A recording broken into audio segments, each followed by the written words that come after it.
Baik, Assalamualaikum warahmatullahi wabarakatuh.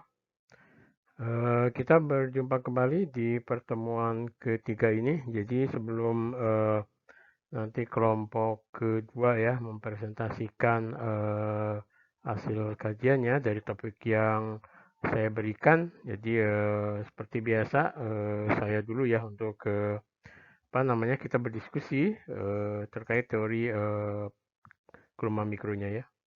Oke, bahan diskusi kita pada pertemuan tiga ini yaitu terkait dengan gelombang elektromagnetik ya. Kita tahu bersama bahwa gelombang mikro itu merupakan salah satu bagian ya dari sekian eh, luasnya rentang gelombang elektromagnetik ya. Oke, jenis gelombang elektromagnetik yang kalau kita apa namanya kita perhatikan itu memiliki kalau kita bagi ke 7 bagian ya, mulai dari gelombang radio, yaitu gelombang yang paling panjang ya, eh, kemudian gelombang TV, radar, dan gelombang mikro di bagian kedua, kemudian sampai ke inframerah, kemudian sampai ke sinar gamma ya. Nah itu semua tentunya Anda perhatikan bahwa frekuensi yang paling tinggi itu di sinar X ya dengan panjang gelombang paling pendek ya. Oke.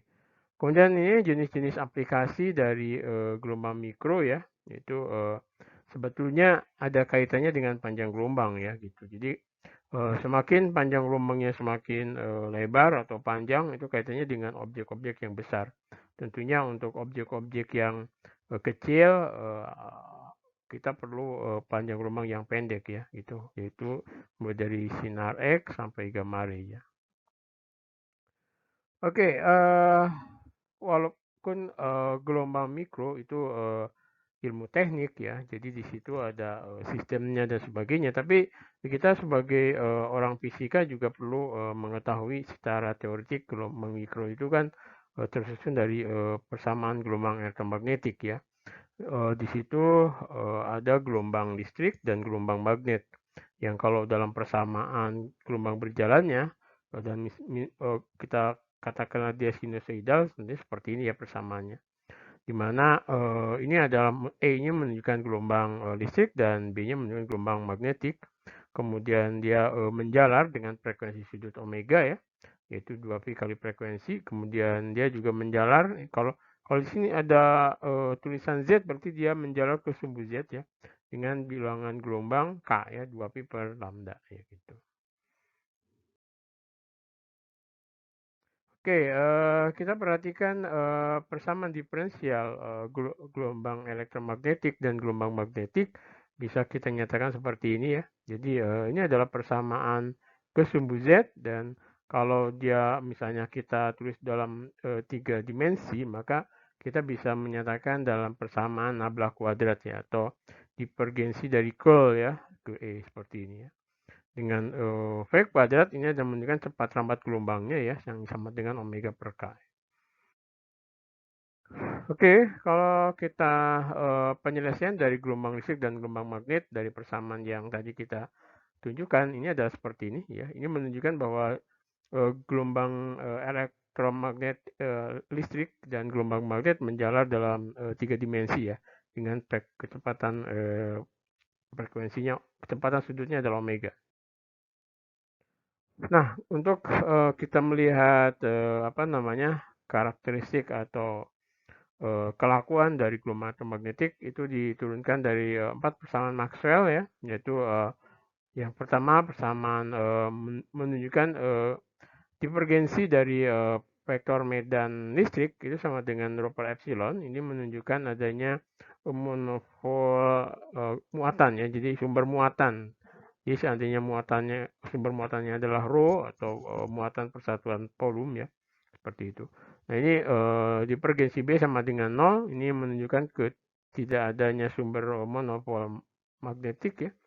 Kemudian kalau persamaan Maxwell ketiga, di mana curl dari E itu sama dengan minus diferensial parsial dari B ke T. Artinya kalau medan magnetnya itu berubah terhadap waktu ya, maka bisa menimbulkan medan listrik, atau medan listrik yang berubah terhadap waktu juga bisa menimbulkan medan magnetik, atau di situ ada sumber ya, sumber arus ya di situ. Nah, kita kemudian ada konstanta permitivitas dan permeabilitas magnetiknya ya, yaitu ditunjukkan pada persamaan ini ya. Jadi kalau gelombang listrik atau gelombang magnetik itu merambat di suatu medium, maka permitivitas listrik dan magnetiknya itu dikalikan dengan epsilon R atau mu R ya. Di sini adalah kalau di udara bebas atau di vakum itu epsilon dan ini seperti ini ya. Nanti kalau di bahan tinggal dikalikan R dan mu R. Nah, kemudian dari kita lihat penyelesaian dari persamaan Maxwell yang sederhana ya, yaitu di Q sama dengan ini sederhananya kita mengasumsikan bahwa dalam medium itu tidak ada sumber muatan dan juga tidak ada sumber arus ya, sehingga persamaan Maxwell tadi bisa kita tulis menjadi divergensi E sama dengan 0, divergensi B sama dengan 0. Kemudian ini ketika B-nya berubah terhadap waktu, maka akan muncul medan listrik ya. Atau medan listriknya berubah terhadap waktu, bisa muncul medan magnet. Oke, kalau kita kalikan cross yang E ini ya, maka kita akan dapatkan seperti ini. Dan ini adalah tadi, jadi kalau Anda perhatikan yang sini, sorry. Oh, nggak bisa ya. Jadi kalau Anda perhatikan tadi, kalau yang bagian curl E itu kita nablak, di cross nablakan ini, kemudian yang ini juga kan. Nah ini kalau Anda pakai kalkulus vektor, maka kita model seperti ini bisa seperti ini ya. Yang dimana kalau untuk kita nyatakan tadi di asumsi awal bahwa di situ tidak ada sumber muatan listriknya, maka divergensi E sama dengan 0, sehingga kita dapatkan ini, yaitu persamaan gelombang tadi kita ya, bahwa nabla kuadrat E sama dengan min epsilon d kuadrat E dt kuadrat ya. Di mana epsilon mu itu adalah kecepatan kuadrat ya, sepernya.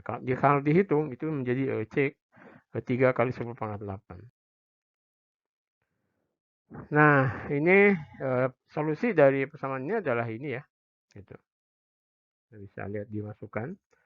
Nah, kemudian ya kalau kita kerjakan kita juga akan dapat apa namanya B-nya ya ke arah BY-nya gitu. BY ini ke arah X, ini omega ya. Dari situ kita akan dapatkan bahwa hubungan antara medan listrik dan medan magnet ya. Di situ terlihat bahwa medan listrik itu tegak lurus terhadap medan magnet. Jadi kita bisa menuliskan E itu sama dengan B cross V ya gitu.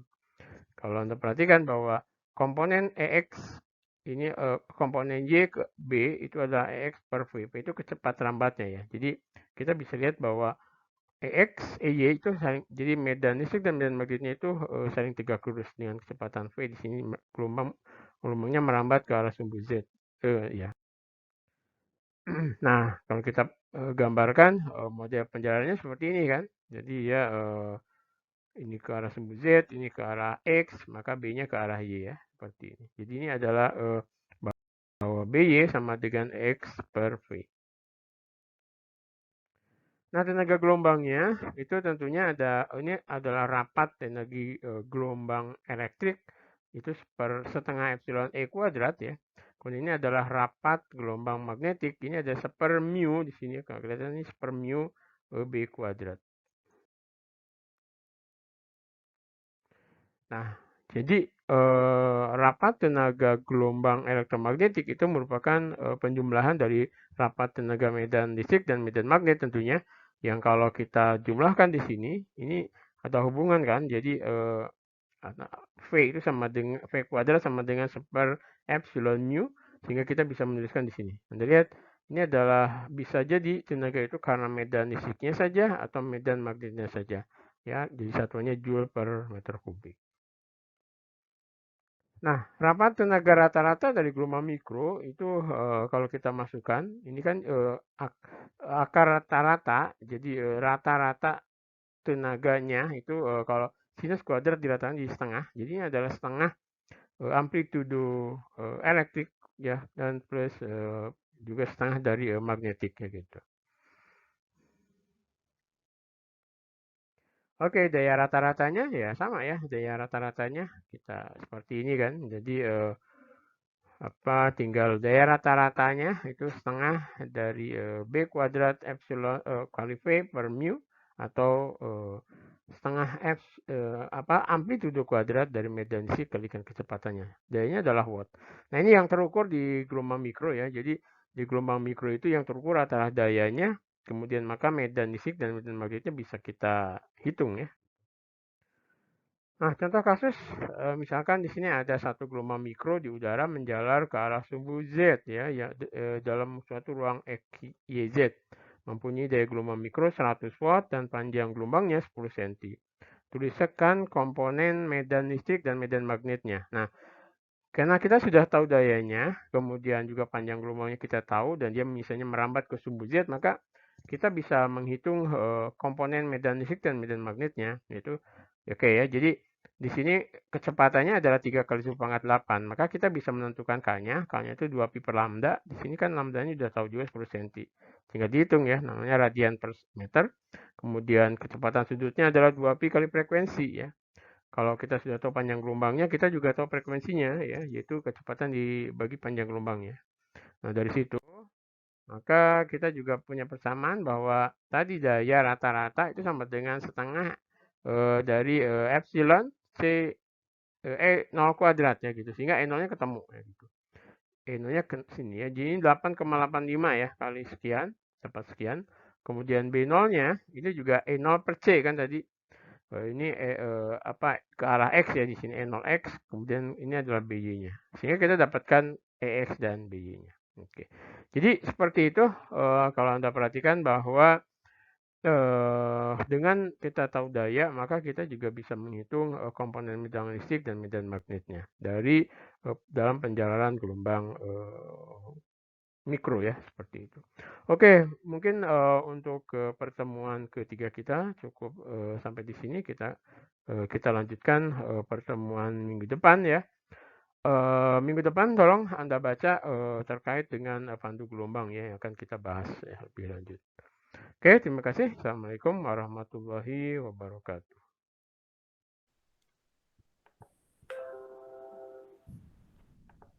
Sudah terlihat nggih niki? Sudah, ya.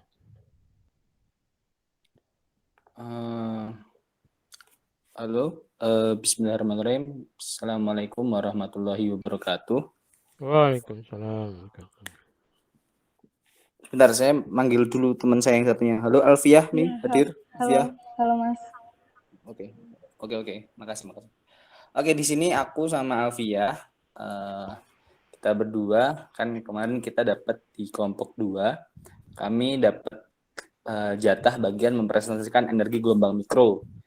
Terus kita berdua diskusi, ini energi gelombang mikro kan ambilnya kan di energinya. Kan ada banyak yang lain-lainnya, kan ada yang makanan, ada yang lain. Terus energi itu di mana? Maksudnya semua hal termasuk makanan itu kan juga pakai energi gitu. Maka ya udah kita cari aja satu topik. Nah, satu topik yang lebih sempit lagi, jadi nggak secara umum. Nah, kita pilih dari situ, kita pilih cari satu jurnal, terus kita review jurnal ini lebih ke sangat aplikatif tentang gelombang mikro, tentang energi gelombang mikro. Nah, di sini saya bersama teman saya Alfiah Rahmadia, insya Allah akan mempresentasikan review jurnal efisiensi energi dan tingkat pengeringan dalam pengeringan kayu dengan gelombang mikro vakum. Ini dari Jerman ya, dari Jerman, Liker sama Adamska. Mungkin kemarin sempat saya singgung sebelumnya, waktu ada pertanyaan apakah ada skala untuk pabrik besar, nah nanti ada di sini. Nah, monggo dari Alfiah. Ya, oke. Masuk pembahasan pertama, pendahuluan. Pemanfaatan gelombang mikro saat ini telah banyak digunakan pada bidang energi karena kemampuan pemanasannya yang dapat menggantikan pemanasan secara konvensional. Pemanasan gelombang mikro dihasilkan dari konversi energi elektromagnetik menjadi energi termal melalui peningkatan agitasi molekul air dan ion bermuatan ketika terkena gelombang mikro. Penetrasi gelombang mikro langsung ke bahan memungkinkan pemanasan jauh lebih cepat daripada metode pemanasan konvensional. Kemudian latar belakang pada pembahasan ini adalah dalam industri pengolahan kayu, tahap pengeringan merupakan tahap terpenting yang perlu dilakukan. Umumnya, tahap ini dilakukan dengan metode konvensional yang memiliki banyak kelemahan dari segi waktu dan hasil akhir yang kurang maksimal, seperti retak, perubahan warna, dan perubahan bentuk pada kayu. Kemudian dalam banyak kasus, hampir sekitar 50% kayu kering akan berakhir menjadi limbah akibat kegagalan dalam proses pengeringan. Hal tersebut akan memicu penebangan pohon kembali untuk memenuhi permintaan kayu di pasaran dan berpotensi mengakibatkan kerusakan hutan. Sehingga perlu ditemukan pengeringan kayu, metode pengeringan kayu yang lebih efisien.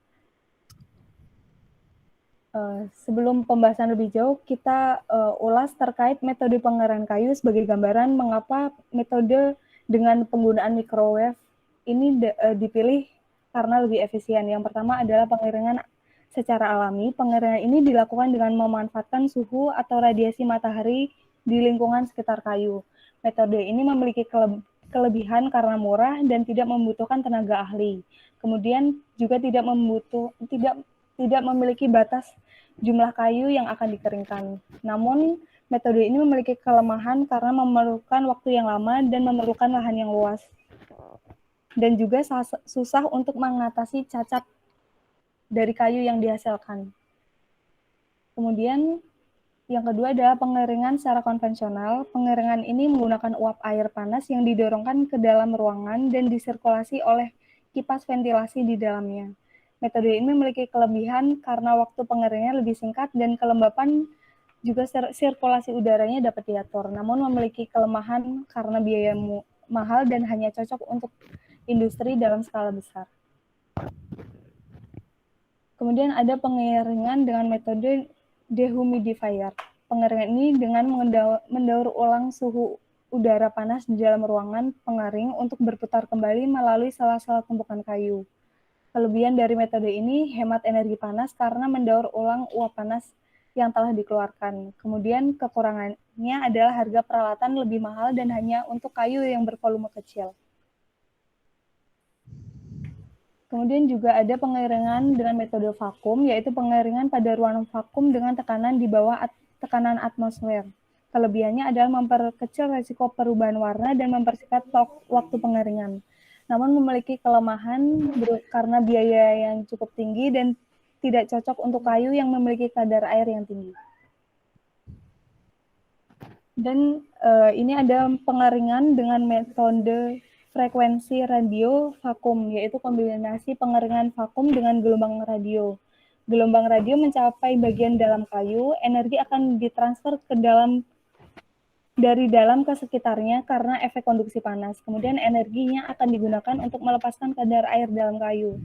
Hal ini menyebabkan terbentuknya gradien suhu, di mana suhu di bagian dalam kayu lebih tinggi daripada suhu pada permukaan. Dan yang terakhir adalah microwave vacuum drying. Ini adalah metode pengeringan yang akan digunakan pada pembahasan ini.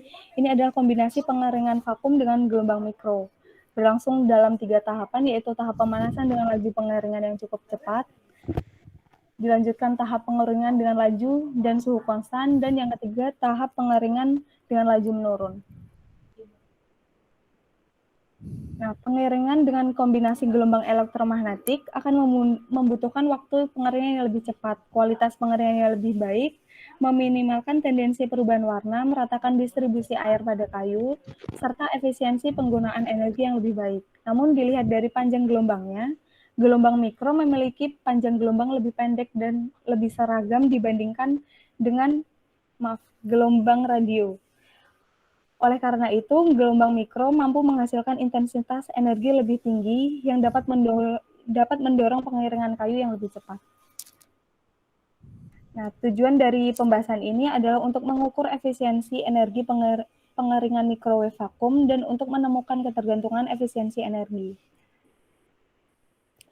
Nah, ini dari tadi landasan-landasannya kita udah lihat gimana sebelumnya metode-metode pengeringan kayu yang lain digunakan. Maka sekarang kita coba nanti kita lihat dari jurnal ini bagaimana beliau mereview penggunaan energi gelombang mikro untuk pengeringan kayu. Nah, bahan-bahannya karena ini di Jerman, Ini ada kayu beech, kayu maple, kayu cemara. Ini saya nggak tahu ya apa namanya terjemahannya apa. Karena kalau di Indonesia kan mungkin dipakainya kan kayu jati, kayu mahoni, kayu apa. Tapi kan karena di Jerman ya pakainya kayu-kayu ini.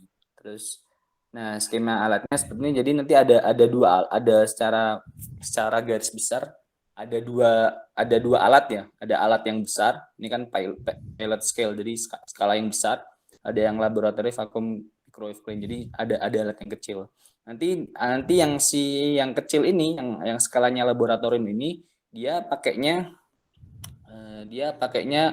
horn radiator tanduk. Sedangkan kalau di sini dia pakainya yang kebalikannya, dia pakai yang linear. Nah, ini alatnya kalau kita mau lihat seberapa besar alatnya, ini bisa dilihat dari sisi kanan di sini ya. Jadi ada yang memang sini skala laboratori jadi LK jadinya singkatannya LK di laboratory clean. Terus ini yang A ini skala untuk pilot clean atau nanti untuk pabrik langsung besar. Jadi nanti si kayu-kayu yang besar ini digelondong dimasukin ke sini sebesar itu. Nah ini nanti terus yang di dalamnya di laboratory clean itu ada meja putar digunakan untuk biar panasnya itu nggak hanya di satu sisi aja, jadi ada meja putarnya. Sedangkan beda lagi kalau misalkan di pilot clean nggak bisa diputar kan, jadi pakainya dia kayak ini nih kayak gini nih, ini dia kayak ada belt gitu, jadi dia si kayunya digeser gitu.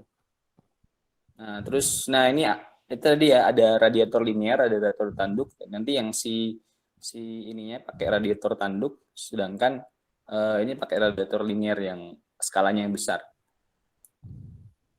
Nah, di sini metodenya adalah nanti sampel kayu gubal ya, jadi bukan murni kayu yang langsung persis dipotong, tapi udah kayu gubal gitu.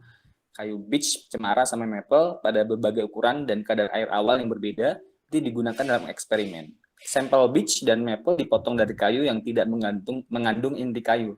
Dalam kasus cemara, di pohon cemara, di mana potongan diambil dari seluruh penampang batang, tidak ada keberadaan kayu teras yang diamati. Eksperimen dilakukan 3 kali, 2 dengan LK dari laboratorium clean yang kecil, dan 1 dengan PK yang pilot clean yang gede. Untuk menentukan kadar air, moisture content, spesimen dipotong dan dikeringkan dalam oven pada 103 derajat Celcius selama 24 jam. Kadar air sebagian besar jauh di bawah titik jenuh serat. Nanti ada 3 ya tadi ya. Ada laboratorium, ada LK yang pertama, LK yang kedua, sama pilot clean. Pada LK yang pertama, power input 1200 watt. Untuk semua sampel beech diturunkan untuk beberapa putaran hingga 300 watt, sehingga jika suhu papan melebihi tingkat yang diinginkan. Untuk cemara dan maple, input daya awal lebih rendah karena kadar air awal yang lebih rendah. Dalam percobaan dengan pengukuran serat optik, suhu papan meja putar tidak digunakan. Terus LK yang kedua, dalam seri LK kedua, kontrol clean otomatis digunakan. Jadi yang tadinya manual, ini otomatis. Daya input diatur tergantung pada suhu permukaan sampel. Untuk semua sampel beech, input daya awal 1200 watt digunakan. Jumlah air yang menguap dihitung dari MC awal dan digunakan untuk menyelesaikan proses. Ini yang pilot clean yang besar, nanti metodenya digunakan sampel yang lebih besar. Ketebalan sampel dibatasi oleh tinggi celah penghubung antara bagian penanganan dan pengeringan. Sampel tunggal diletakkan di ban berjalan dan dipindahkan melalui bagian pengeringan beberapa kali. Karena tidak ada pengukuran berat online, jumlah pembalikan arah yang diperlukan telah ditentukan sebelumnya dalam percobaan awal. Ini hasilnya, ini grafiknya. Jadi efisiensi paling tinggi di atas 80%, ini di sini sebelah sini. Nah, energi diaplikasikan setelah pengaturan tekanan awal, jadi kan dia kan vakum kan ya. Jadi karena vakum kita bisa mengatur tekanannya, dan setelah beberapa periode proses pengeringan cenderung konstan. Pada akhir pengeringan, suhu masukan energi berkurang karena meningkatnya suhu permukaan. Efisiensi tadi 80% di sini ya. Dengan dihitung dengan rumus seperti ini. Kemudian kita lanjut. Hasilnya kita lihat efisiensi menurun pada kadar air di bawah 0,2. 0,2 dia menurun efisiensinya. Nah, tadi kan kita udah liatin ada radiator klakson, radiator tanduk, sama radiator linear ya. Terus ini ada ternyata dengan memakai dua itu ada perbedaannya, ada perbedaan antara memakai radiator yang linear sama radiator yang klakson. Nah, untuk beach dan tingkat awal di daya awal 1200 watt, nilai H berkisar antara 0,7 dan 0,85. Untuk cemara dan maple H lebih rendah daripada kayu beach. Untuk beach. Untuk kedua spesies kayu, kadar air awal dan tingkat daya awal lebih rendah daripada beach. Tingkat daya awal memiliki pengaruh yang lebih kuat pada H. Nah, hasilnya selanjutnya, laju pengeringan dihitung menurut persamaan yang tadi nih ya. Terus nilai antara 1 dan 4,5% per menit tercapai. Persen drying rate ini ya, persen pengeringan, rate pengeringan. Laju pengeringan tergantung pada energi spesifik yang digunakan. Sampel dengan masa kering yang lebih rendah menunjukkan tingkat pengeringan yang lebih tinggi. Untuk cemara, laju pengeringan antara 0,2 dan 2,5% per menit dengan laju pengeringan terbanyak di bawah 1% per menit, dan untuk 2 maple berjalan di 1% per menit. Nah, kesimpulannya ternyata energi bergantung pada jenis kayu, kadar air awal, dan daya awal yang digunakan. Ini menarik, di sini percobaan skala pilot memberikan hasil yang sama dibandingkan dengan percobaan laboratorium, sedangkan yang berbeda apa? Yang berbeda ternyata lebih kepada penggunaan radiator horn tanduk dan radiator yang linear tadi kan di hasil tadi kan. Terus keuntungan pengurangan waktu, pengeringan, penghematan energi, peningkatan kualitas, dan fakta bahwa teknologi akan ramah lingkungan. Cuman walaupun kita akan memakai energi mikro, nanti tentu akan muncul masalah lain saat ini, yaitu dalam pengendalian proses, biaya investasi, dan harga listrik. Tapi kalau dibandingkan dengan tadi kan ada metode yang lain kan ya. Kalau kita bandingkan dengan metode yang lama itu kan dia dikeringkan langsung di alam gitu kan, butuh waktu lama. Sedangkan kalau ini kan bisa cepat, karena dia bisa cepat, proses produksinya bisa lebih cepat, bisa menghasilkan lebih banyak gitu. Cuman ya secara biaya investasinya sama harga listriknya jadi lebih tinggi. Nah, oke, itu mungkin sekian dari kami. Terima kasih. Wassalamualaikum warahmatullahi wabarakatuh. Waalaikumsalam. Oke, silakan. Ada yang ingin ini Mas, mungkin Anda yang pernah baca-baca juga. Karena sebetulnya gelombang mikro itu kita pernah juga diajak ya oleh grup riset dari UB ya. Itu ini untuk men-trigger biosensor Mas. Biosensor yang dari apa tuh, untuk membuat dari jarah atau apa ya, dari itu kan ada yang untuk bioenergi yang dari buah jarak atau apa gitu, untuk mempercepat prosesnya itu bisa juga menggunakan tadi gelombang mikro katanya gitu. Iya, jadi banyak ya sebetulnya aplikasi di energi. Tadi kalau selain tadi betul juga untuk menghemat energi dan sebagainya, bisa juga dia untuk memproduksi energi tadi untuk yang dulu pernah programnya pemerintah itu loh, yang apa namanya itu, yang untuk untuk biodiesel itu ya. Kan ada buah apa lupa saya. Nah, itu bisa di-trigger dengan gelombang mikro ya. Buah jarak betul. Buah jarak gitu dulu, buah jarak. Nah, itu proses untuk jadi bio apa namanya biodieselnya itu, minyaknya itu dengan gelombang mikro gitu. Tapi prosesnya tidak berlanjut ya waktu itu karena proyeknya juga tidak didanain ya. Gitu. Oke, silakan, ada yang lain terkait energi. Masih banyak yang lain ya sebetulnya kalau Anda baca ya.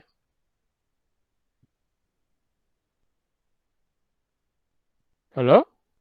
Ada yang mau memberi komen?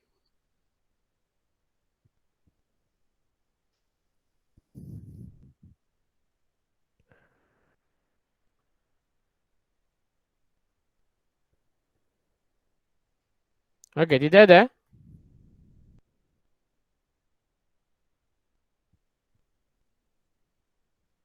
Silakan Mas Halid. Oke, sedang menulis. Oke, silakan.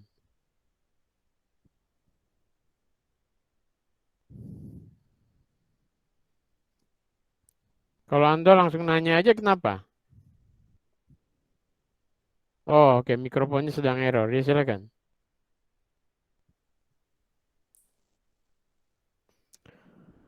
Ini Mas Juhair, Mas Halid mau nanya nih, lagi nulis. Oke, oke, Pak.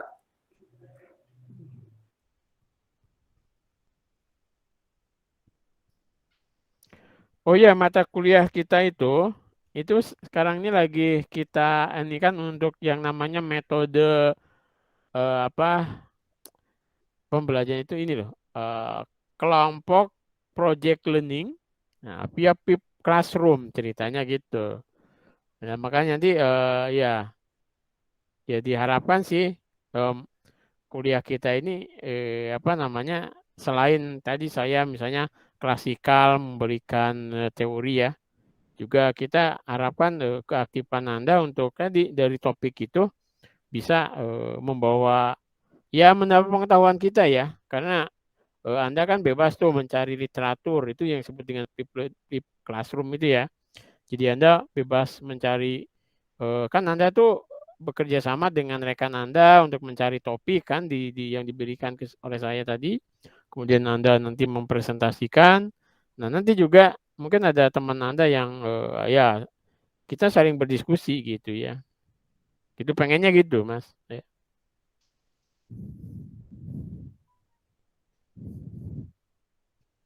Oke, ada yang lain? Oh, Mas ini masih, halo Mas Khalid, masih nulis juga ya? Panjang sekali dia.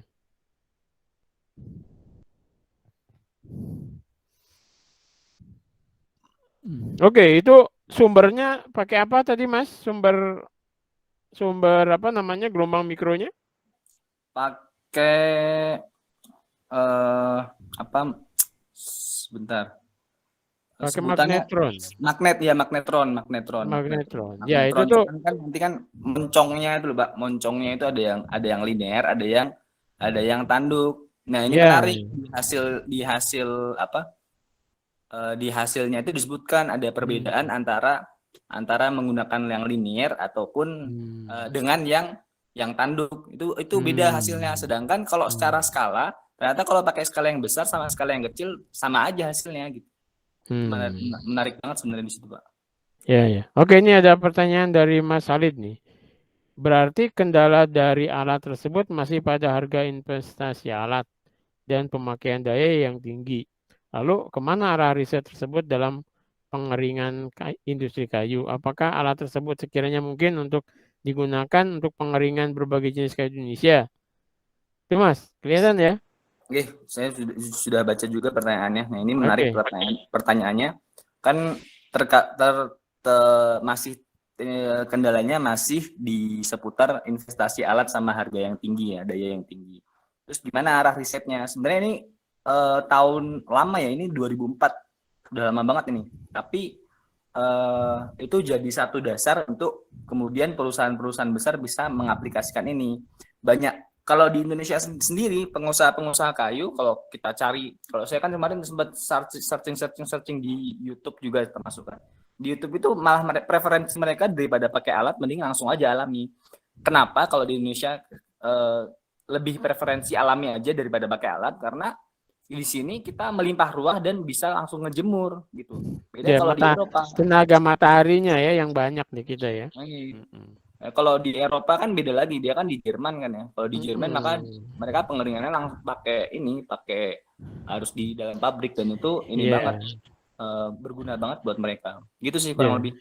Iya betul, karena mataharinya di sana juga terbatas juga ya panasnya ya. Tidak sepanas di Indonesia lah gitu. Oke. Tapi memang selain panas tadi juga dengan pengeringan melalui gelombang elektromagnetik mungkin ada lebihnya juga tadi ya. Mungkin nanti bisa lebih awet, kemudian hama-hamanya juga mungkin yang apa tuh namanya bisa bisa ya bisa mati kali ya. Ya saya juga kurang tahu ya, tidak belum pernah saya pakai pengeringan kayu lewat. Ya artinya nggak expert di kayu ya. Saya kayu, setahu saya kayu ya sudah jadi ya. Nggak ngerti juga. Tapi kalau Anda lihat beberapa teman kita itu juga sering juga memanfaatkan kayu ya, limbah kayu terutama untuk panel akustik ya. Gitu. Lain lagi tuh. Tapi emang Itu sih digergaji kayunya ya. Oke, ini yang dimaksud nih mesti untuk ini kayu-kayu untuk ini ya, untuk mebel ya. Kayu untuk mebel dan sebagainya. Iya, Pak. Ya, betul. Itu kan berkaitan erat sama kadar airnya. Iya, betul. Biar awet ya. Hmm. Betul. Zaman dulu kita punya namanya kayu besi ya. Kayu Kalimantan itu juga bagus banget kan. Sekarang sudah hilang ya Kalimantan ini. Oke. Ini ada dari catur. Mas, dari catur nih. Apa mungkin ada potensi selain untuk mengeringkan kayu seperti pembuatan garam? Ini kalau apa? Saya sih tidak bisa menjawab untuk pembuatan garam karena kan harus searching dulu di garam. Cuman kalau microwave ini kan balik lagi utamanya adalah penggunaan microwave ini di ininya penggunaan energi yang nantinya dipakai di thermalnya gitu. Jadi selama itu mungkin membutuhkan energi thermal, insya Allah si microwave itu mungkin lebih efektif. Ya, dan microwave itu sebetulnya men-trigger uap airnya loh, H2O-nya dari objek ya. Jadi kalau memang ingin mengeringkan cepat ya bisa pakai microwave. Nggak tahu tapi garamnya itu apakah karena selain garamnya nanti muncul juga mungkin jadi matang ya garamnya kalau terlalu panas ya. Ya harus dicoba Mas, harus dicoba. Nah kalau garam sih mungkin bawa air laut ya, masukin ke microwave oven Mas. Cepat nggak sih jadi garamnya ya? Nah ini bisa riset Anda juga nih. Yang satu kan digeringin lewat apa mungkin lewat matahari. Kemudian yang satu masukin ke microwave oven ya gitu. Mana nih yang mempercepat apa penumbuhan garamnya? Yang jelas kan kalau ya saya juga bukan orang garam juga ya, nggak ngerti juga. Belum pernah saya bikin garam. Yang jelas kan kalau kita lihat di TV-TV itu garam itu kan diangin-anginin ya biar dia menguap kan airnya, menguap airnya tinggal garamnya kan gitu. Penguapan air itu berarti. Ya, dia harus dicoba gitu. Begitu Mas Catur ya. Saya coba aja Anda ambil kan ngambil air garam kan air laut kan mungkin nggak mahal toh di Parangtritis banyak. Bawa kemudian satu Anda taruh di matahari berapa lama untuk jadi garam, yang satu lagi yang satu dijemur, yang satu dimasukin microwave. Apa yang terjadi ya? Coba aja. Oke, gitu. Ada lagi yang lain? Atau yang mungkin Kaitannya dengan garam, nanti misalkan beneran ngambil air laut, ternyata garam itu juga rusak kalau dia di dekat tempat wisata gitu. Karena jadi kayak ada pasir-pasirnya gitu. Kan ada kadang-kadang kan kalau di tempat wisata itu ada bangunannya. Itu ada keluhan-keluhan dari petani seperti itu, petani garam. Ini petani kalau garam. garam itu. Loh, jadi tidak kan kalau garam itu nggak airnya aja langsung dimasukin ini kan kalau kita lihat di TV-TV itu ya garam itu dari air laut langsung dimasukin tambak terus dibiarin itu jadi garam gitu kan? Iya Pak, seperti itu. Cuman kan saya sempat lihat ada satu liputan dokumenter di Sulawesi. Kan ada petani garam, lahannya punya mereka. Terus satu waktu ada orang asing, mereka bikin ya, tempat-tempat wisata gitu. Terus dibangunlah di pinggir-pinggir pantai kan. Mungkin karena pembangunan di pinggir-pinggir pantai itu jadinya garam yang dikeringkan itu jadi lebih kotor gitu. Jadi mereka karena itu mungkin Indonesia juga impor garam, salah satunya mungkin sebabnya juga karena kita sendiri yang merusak ekosistem buat produksi garamnya itu. Semua air laut apa bisa pakai dijadiin garam ya? Enggak. Kalau misalnya di Parangtritis gitu kan juga atau di pantai mana kan kita pantai sepanjang pantai itu kan banyak ya. Apa nggak bisa dipakai jadiin garam ya? Kalau bisa sih mungkin bisa Pak. Cuman ya ibaratnya mungkin ini Pak ya. Mungkin kalau beras ada kerikil-kerikil, ada pasir kecil-kecilnya, mungkin nanti garam juga bisa seperti itu karena rusak dengan ekosistem di sekitarnya. Kalau dulu kan masih bersih. Oke, di air lautnya ya. Oke, ada yang dari aneh nggak? Apa namanya daerah pertanian garam nggak tuh? Saya sendiri sih belum pernah ya. Ya, ya. Oke. Kualitas garamnya beda. Ya, ya, ya nggak tahu. Iya bisa jadi ya. Atau ya coba Anda nyoba aja. Kalau memang mau kan, itu bahan Anda juga riset PKM kali ya. Garam pakai microwave gitu. Ternyata nggak tahu berhasil atau enggak ya. Dulu saya pernah juga ada mahasiswa yang mencoba ini apa? Ini dia usulannya diterima juga tuh PKM, yaitu membuat ini permen yang untuk apa? Untuk ingin dia membuat permen yaitu untuk membersihkan gigi ya, membersihkan kotoran gigi itu. Nah, tapi sampai akhirnya permennya itu nggak jadi-jadi ya, karena tanya saya gimana cara buat permen ya, saya juga nggak tahu. Saya bilang bikin gula-gula ya, yang dikasih min gitu ya. Nah ternyata permennya itu nggak jadi-jadi. Iya, iya. Hujan. Hmm. Oke. Ada, ad- halo, ada lagi?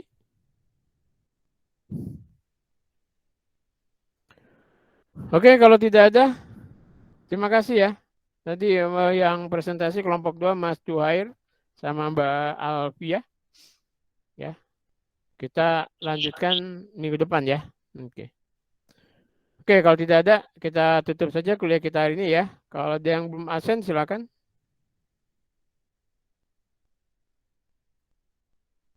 Oke, kita tutup ya. Assalamualaikum warahmatullahi wabarakatuh. Waalaikumsalam warahmatullahi wabarakatuh. Silakan yang belum absen.